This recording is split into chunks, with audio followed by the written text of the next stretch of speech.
June 1942. 6 months after Pearl Harbor, the Pacific still burns. In the basement of a battered building at Pearl Harbor, Commander Joseph Rochefort and his code-breaking team at Station Hypo stare at intercepted Japanese messages. Cigarette smoke fills the air. Coffee cups stack high. They haven't slept properly in weeks. One code keeps appearing: AF. The Japanese are planning something massive, bigger than Pearl Harbor. But where?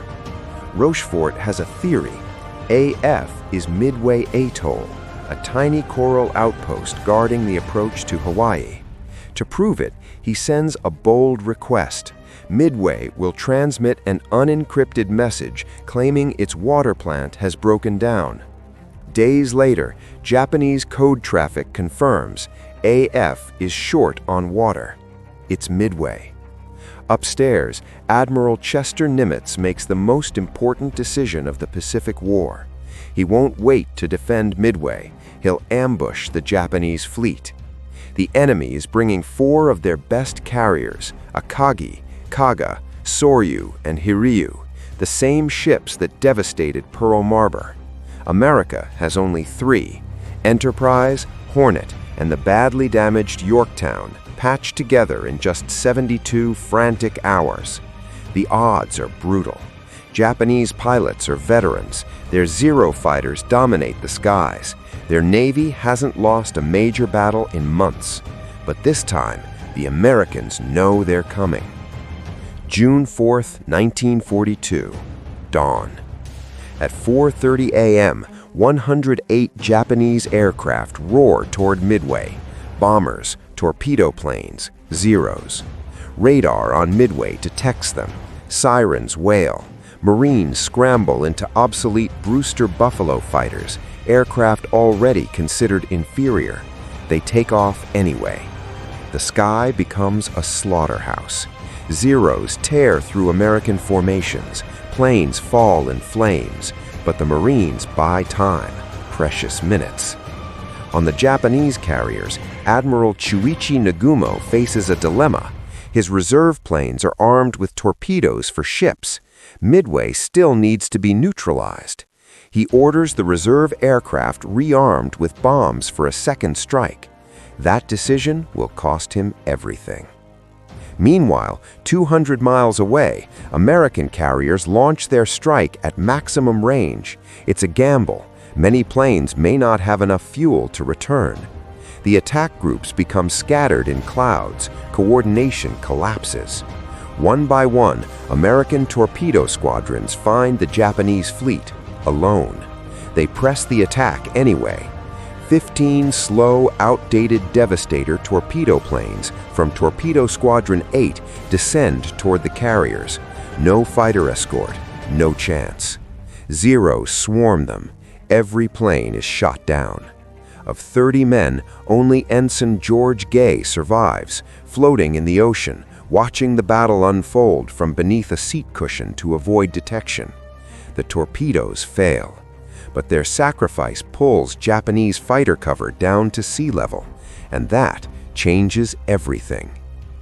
10:22 a.m., the 5 minutes that changed history. High above the fleet, American dive bombers from Enterprise and Yorktown finally arrive. The Japanese carriers are in chaos, planes refueling, bombs scattered across hangar decks, fuel lines open. The sky is almost empty of defending fighters. Attack immediately. Dive bombers roll over into screaming vertical dives. Bombs fall. Within minutes, Akagi erupts in flames. Soryu is torn apart. A single perfectly placed bomb from Lieutenant Dick Best devastates Akagi, igniting catastrophic fires.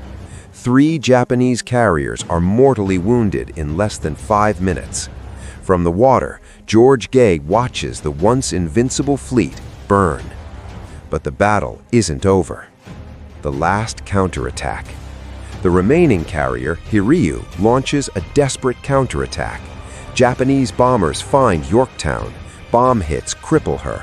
Torpedoes rip into her hull. She's abandoned, but refuses to sink. Later, a Japanese submarine finishes the job.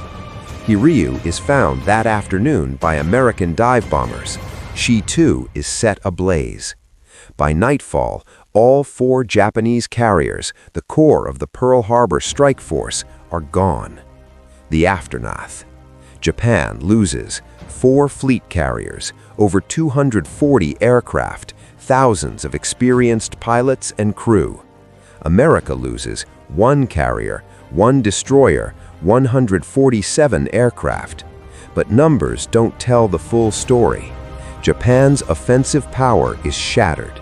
The initiative shifts permanently to the United States.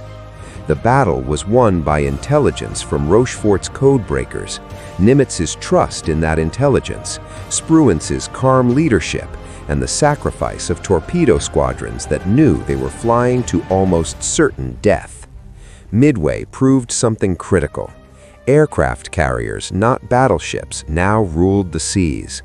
Information had become as powerful as firepower, and the Japanese advance, unstoppable for 6 months, was broken exactly 6 months after Pearl Harbor.